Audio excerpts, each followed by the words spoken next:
It's the Redirect Podcast. Search industry research, discussion, and analysis from the Black Truck Media and Marketing Headquarters. And now, redirecting you to the Black Truck team.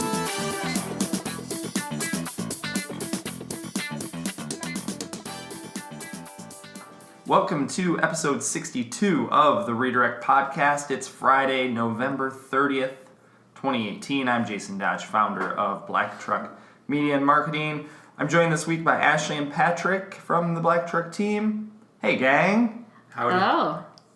Well, we all survived Thanksgiving. We took we took a little time away from the Redirect Podcast the last couple of weeks. 'Tis the holiday season, and with this episode of the Redirects, happy holidays from us here at Black Truck.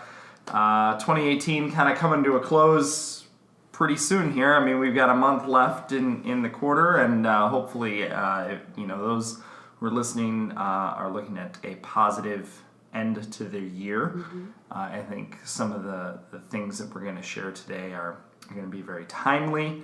I know at least the one that I'm going to share is very timely with the holiday season. Again, our typical format is nobody has a clue, usually, what the other person is going to talk about. So, Ashley, you said you had something very newsworthy, right? Because I would say traditionally, kind of back this up, like in the search industry, we don't see a lot of changes in Q4 with algorithms and things like that. But when there's industry buzz and news, what do you have? Well, so let me backtrack a little bit because it's not maybe hard hitting, but it's timely and relevant. It's Moz's 2018 local search ranking factors. I think that's heavy and I think that's a good hard hitting piece. Yeah, I think so too. Except it seems like there's maybe nothing really new for us to really rehash. It seems like it's a lot of what we've discussed, for the past year plus. What stuck out to me from it is that is the changes in what's become more important and what's maybe become less important. So that's kind of what I wanted to talk about. It's much more in depth than what I'm going to get into, so we'll definitely share the links in our show notes. But this was shared just over a week ago at Moz by Darren Shaw of White Spark. And he also ran through the results in a Whiteboard Friday, too, if you want kind of the digest version of it. Cool. So we'll share that link as well. So the survey noted that there's actually been an increase in importance or relevance of Google My Business towards ranking factors related to the local pack and local finder. That seems pretty self-explanatory. Right. And I appreciated that Darren included this context of kind of the explosion of new products or features, not products, but more features that Google has released in the last year since Moz had done the 2017 survey. So that list includes Google Posts being available to all Google My Business users, the Google Q&A feature, the website builder, the ability to add services to your listing, the ability to have users message you through your listing, and then being able to upload videos to your listing as well as to Google Posts. So basically, the more features that Google has added to their own platform or to their own system, and the more perhaps that you use them and people interact with them, the better off you are. Kind of what goes around comes around. To Pat's point, shocker. Yeah, exactly. So the Google My Business signals are now found to make up about 25% of the total breakdown for the local pack and local finder rankings for 2018. And this was, so it's 25% for this year's survey. It was 19% in the 2017 survey. Wow. So I think that's a pretty significant move. And then behind the Google My Business signals were almost neck and neck with each other. Links at 16%, reviews at 15%, and on-page signals at 14%. That's a pretty, I know it's not even, but that's a pretty good, I'm going to call it even mix of things to be working on. Mm-hmm, for sure. And then, the things that round out the pie chart that I don't have listed the here. 1% and 2%. Yeah. So, again, nothing really shocking, but this is definitely worth reviewing. And Darren shares a kind of to-do list for each of the areas that he discusses and the results. So that's definitely something to check out. Some recommendations include, as far as the Google My Business world, to start using Google Posts. And it just kind of cracks me up because this has been available since last June. We wrote about it on our blog, and it seems like this is something that is not maybe picking up steam as quickly as you might have thought. Yeah. And I think that probably has a lot to do with the percentage of businesses that aren't even, using Google My Business or just aren't actively managing it. So I think managing is the key word there, right? Yeah. I mean, we've said it before, and there's others in the industry that say, if you think that just getting your Google My Business listing secured is going to win the local search game, you're wrong, right? You need to take advantage of all of these other features. And that's just what you can take ownership over in Google itself. That doesn't mean all these other citation sources that make up that, what'd you say, that other 14 or 16% of real estate that's left on the table. So here I claimed it, or somebody helped me claim it. Now what do I do with it? Did you update photos? Do you have the pertinent information? Are you in the right categories? Do you take advantage of posts? Yep. I think a lot of maybe hesitation from users too is going out there and doing it. In the past, Google has made it very difficult to grasp what the heck you're clicking on when you're trying to set up a business account, especially back in the days when Google Plus was being pushed so hard on us, because you click on something wrong, the next thing you know, you have 3 Google Plus profiles. And they were all tied to your Google My Business page. Yep. And then they transitioned to whatever it was before into Google My Business. And so the previous 5 years, it was very gray and confusing, and I'd say in the last 18 months it's really been streamlined. Yes. Well, in the rollout of, I don't know if Darren mentioned it in there or not. I know you had shared this article last week with everyone, but I can't remember if he shared it, that it was around the same time Google rolled out a actual local Google My Business app. So it's actually a mobile app, because we all need to download another mobile app, but it's a mobile app that allows you to do updates and everything from Google My Business from your mobile device. A lot of it has to do with messaging, Q&A, uploading photos, everything. All of a sudden, we see, I don't know, maybe Google, in all of their blunders at the attempts of social media, taught them a couple things about, hey, well, technically isn't local search like the new social media? I don't want to, it sounds super cliche and buzzy, but like really, if you think about it, like, isn't it the original at the end of the day? Like, Friendster wasn't. It's always been search in Google, right? It's going back. Oh my gosh. Yeah. So it's, to Pat's point, it's become much more easy to update and actively manage your listings. What about those customer service calls that you've had to make a few times? I'm on a list. We won't talk about that. Google also came out with some, how do I call it, avenues, channels for you to report the spam that comes through if you are a business or work at a place that has received these robocalls from people that say your business isn't listed and we can help you. I mean, even we get them. There's a way to report them, report those people, report those numbers, and Google's made that much more streamlined. But, totally, I think we'll link to those show notes. There's a lot more there, to your point, than just Google My Business. Right. Yes. And I think, too, to remind people that don't know, when we So I think often it's very easy for us as SEOs to throw around terminology.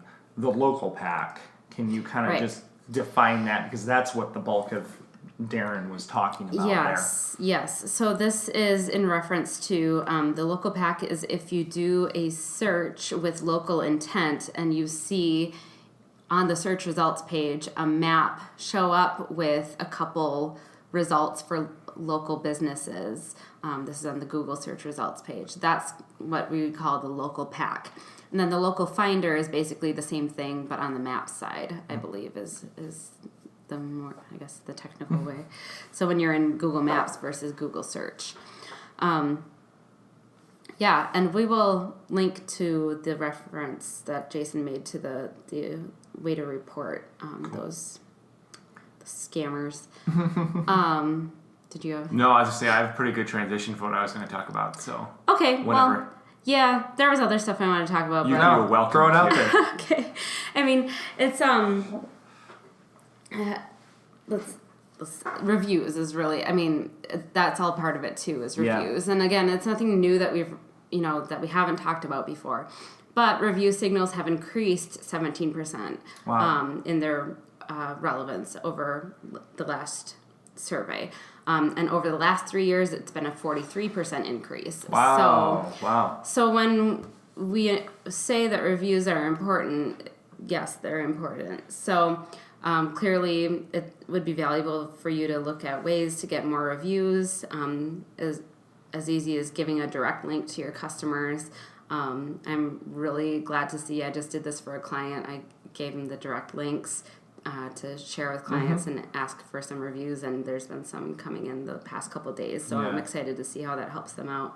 Because when the reviewers use keywords that are relevant to your business in the reviews, that is part of the signals that can help you rank in these places. So I think as those become more and more important, I think Google is also going to work harder and harder on fleshing out the negative, the bad, the fictitious reviews, because that's also anytime we know with Google, anytime they tell us something is good, we destroy it.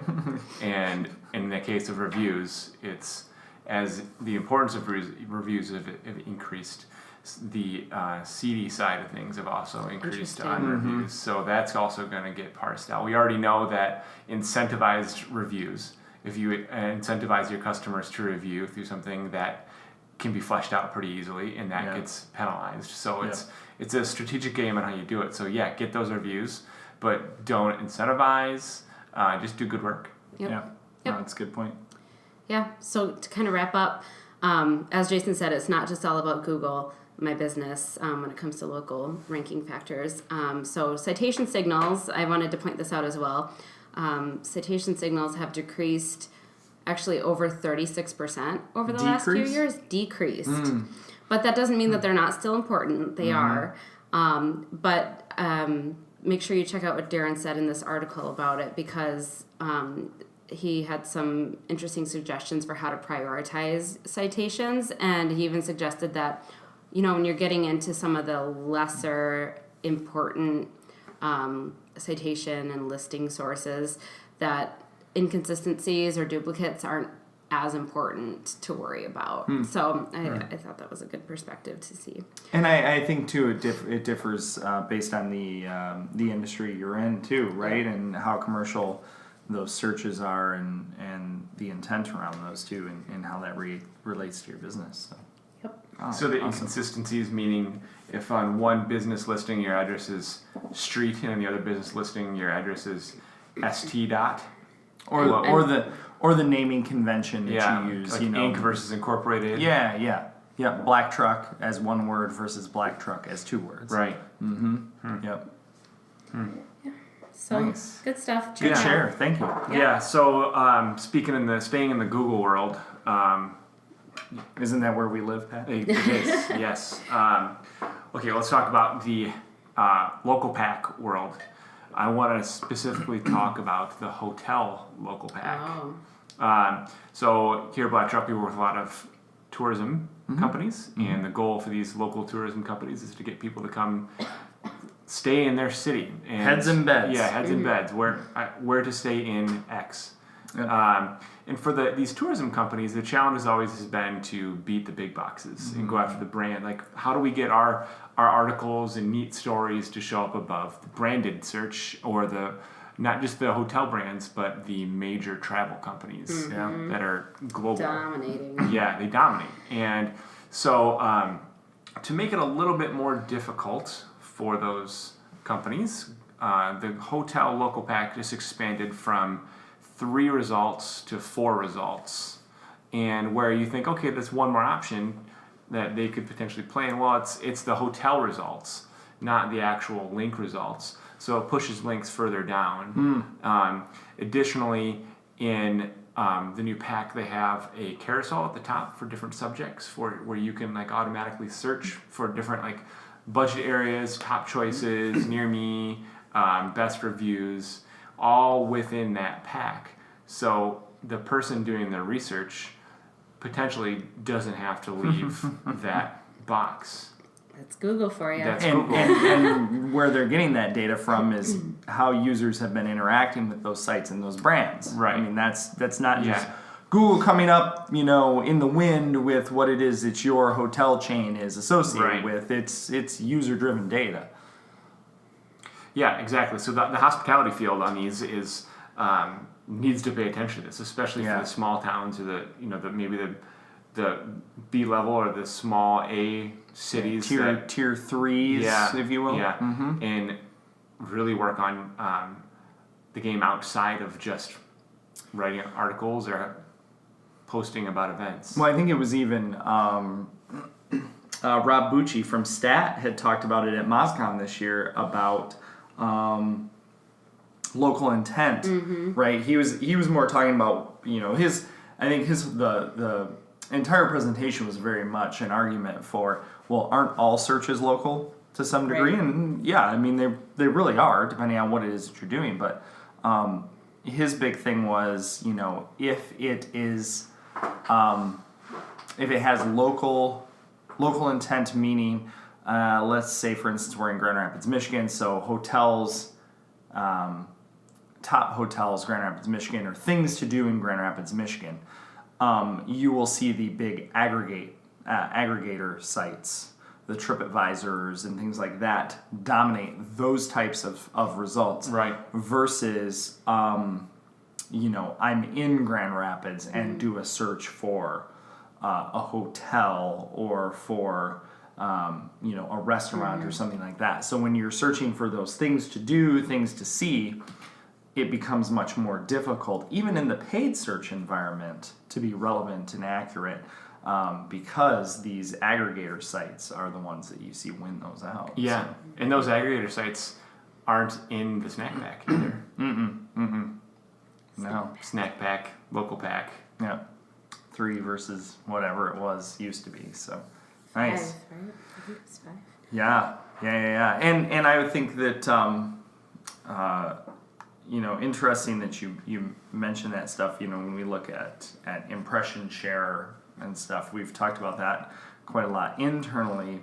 Certainly, as it comes to the travel and tourism space, thing that we see a lot of is, and we've kind of cross-referenced this with others that have shared data with us anonymously, is that the impressions on ads, so PPC world, the impressions on ads have gone down.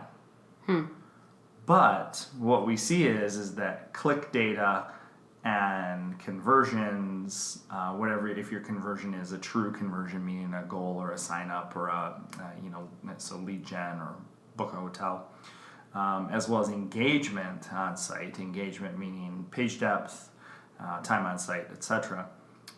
Those all are metrics that have improved. Right.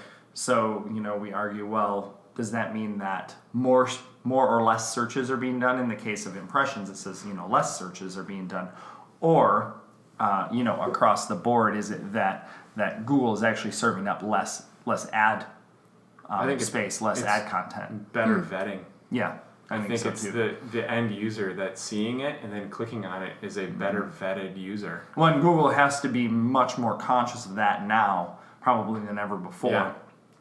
Because if they have a bad experience with that ad, I feel like we've maybe even talked about this before, if they have a bad experience with the ad and it doesn't match up to their expectations, Google does not have an incentive to show it, even if it's $5 a click. They don't have an incentive to show it because you as the user have distrust now for the engine.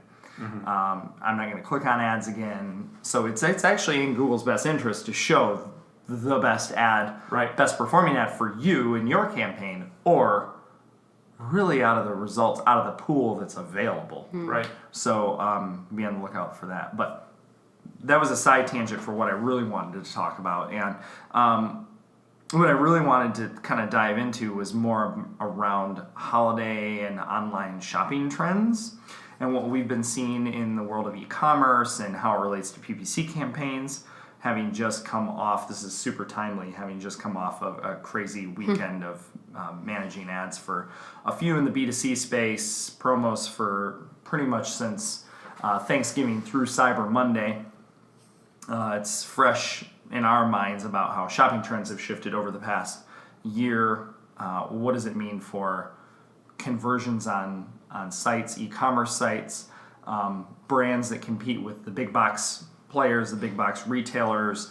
When are those conversions happening during the day? So not just your click metrics in your search ads, but as well as those orders on site, and what it means for average order value. So kind of timely. I've been writing these notes this week through different meetings, and then of course Search Engine Land has a great post about Cyber Monday dominates Black Friday in paid search spend, but average order value, or AOV, lags.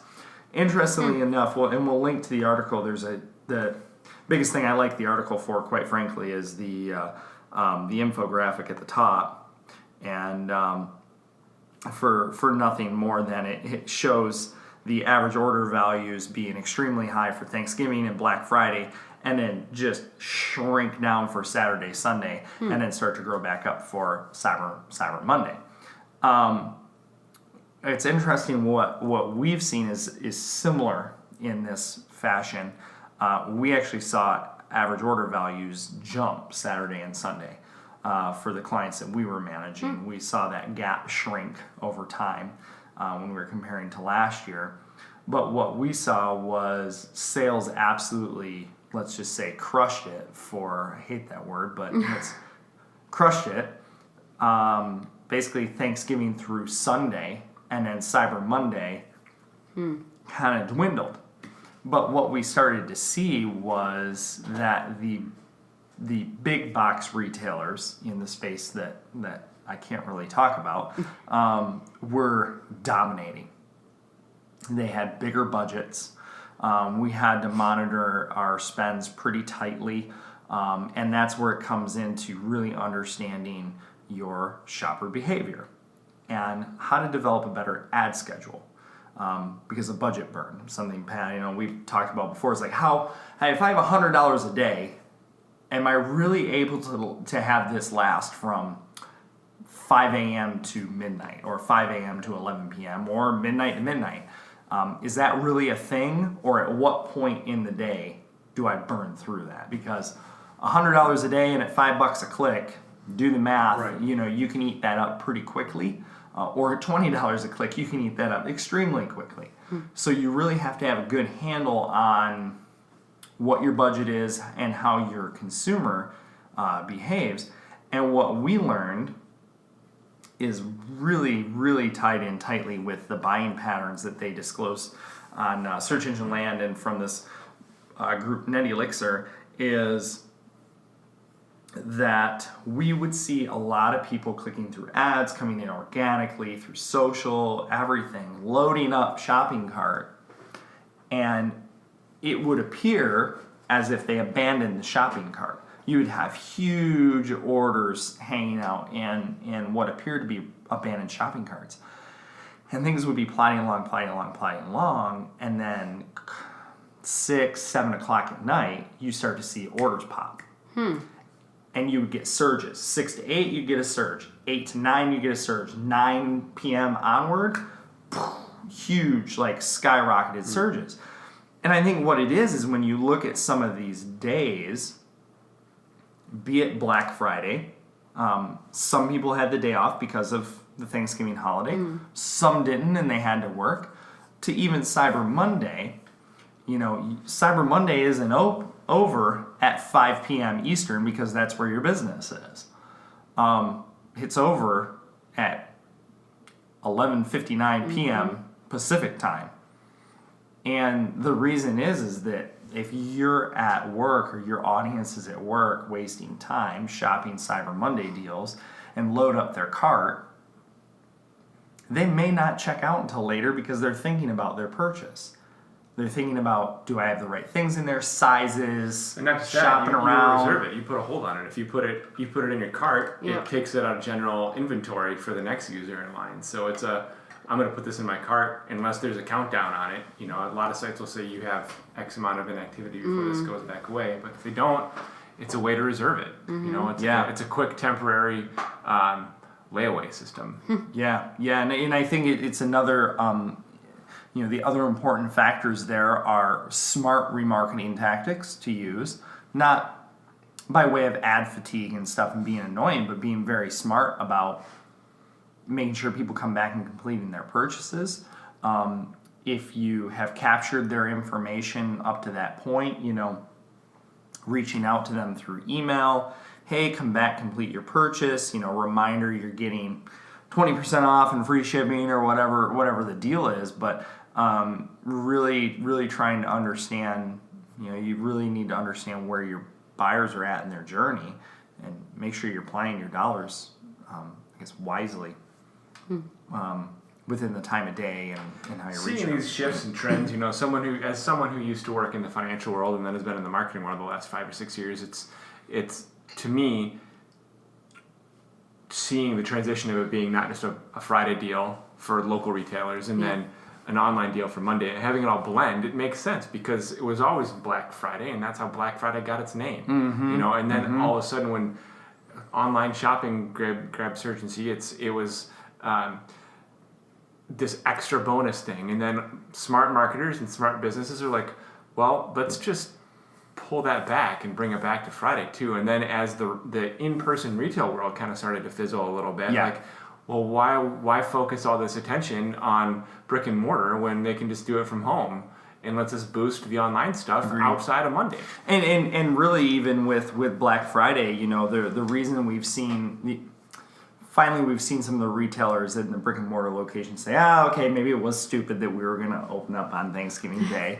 But however, now in the online world, you have people who are actively searching, not to mention your Black Friday deals have been leaked for a week and a half by now anyways.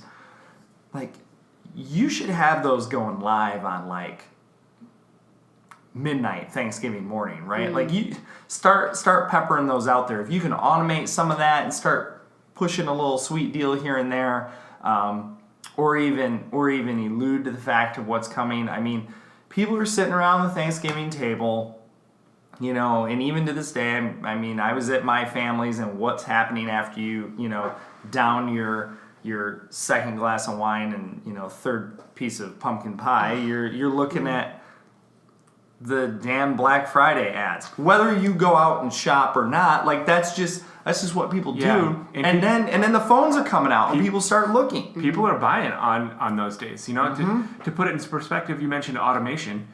I ordered a $10 part on Amazon on Thursday afternoon. It was at my house on Saturday.